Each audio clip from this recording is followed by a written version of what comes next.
Hi guys! Welcome to Ignite, Light Up Your Life. I'm your host Lacy, and this is my husband and partner Jessie, and today we are going to talk to you about cleaning your room up to clean up your life.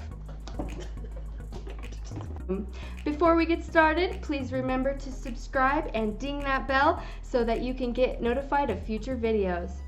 So I'm actually going to hand this topic over to Jessie because he's way better at explaining these things than I am when it comes to mental health. He's actually going to school right now to be a counselor, so we're going to let him take this one on.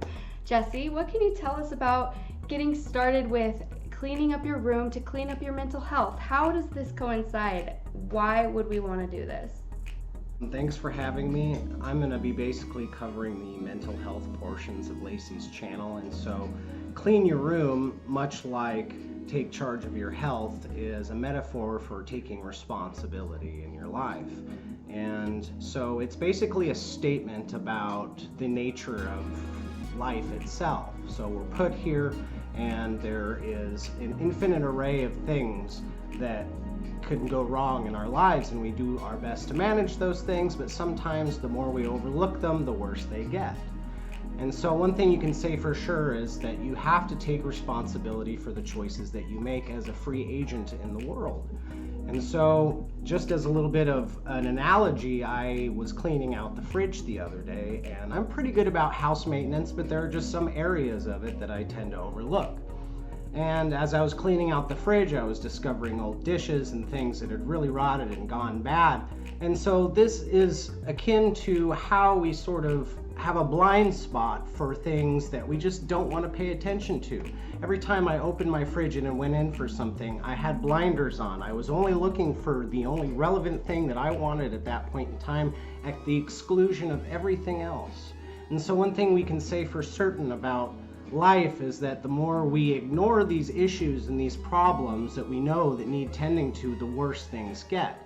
And that the more we take responsibility for them, the more potential we can actualize in our lives. And so that's basically what we're here to say and help everybody get to that point to where they can start managing the chaos in their lives at the level of health, at the level of mental health, at the level of community, friendships, spirituality, all aspects, all possible aspects of human experience.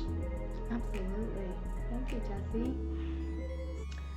So with all that being said, what are some things that everybody can do to get started in organizing their life and de-stressing and decluttering? Well, that's a good question.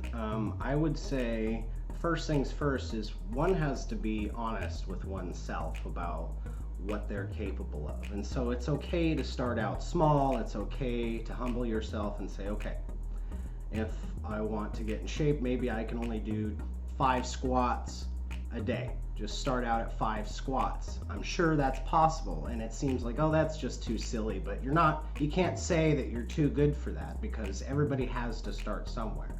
And so you'll actually be surprised at how, after a week of doing that, how that becomes habituated in your mind. You start carving out grooves in your nervous system that get used to that.